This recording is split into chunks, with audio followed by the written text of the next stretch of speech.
guys, part 2 na dahil ni nato ron. Nga ato napakita ni.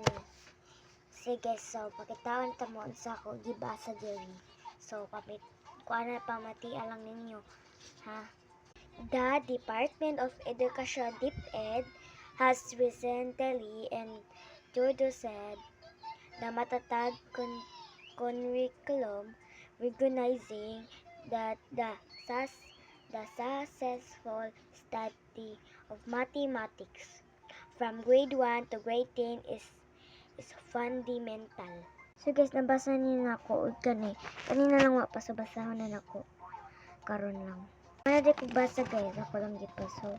Kani siya guys, sinikan. Naghana oy, dili na ko tiwas untoy. Sa tan na basahon. Ayun niya ako basahon ay kanina lang. So guys, bye.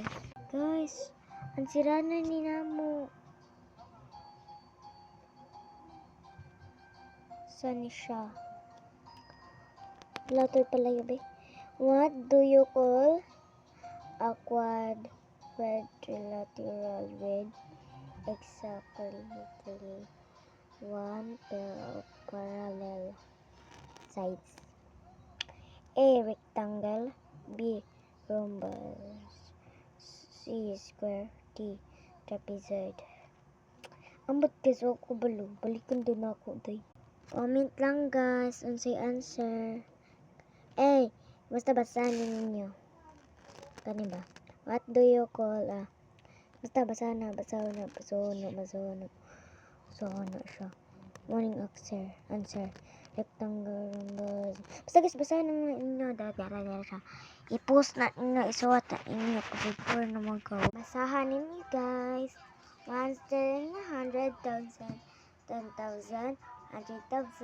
Guys, kinato basahon siya. Kinala pa siya paano. So guys, basahon ka na karon. Guys, nadugay day ko ron ng pagbasa tanan.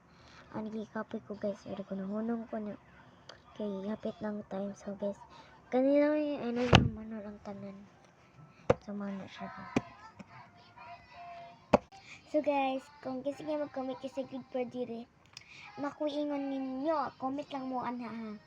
Unsa yung tanong. Lisuran ba mo sa grade 4? Ako guys kayo sudan jud ka. So bye, wait for part 3.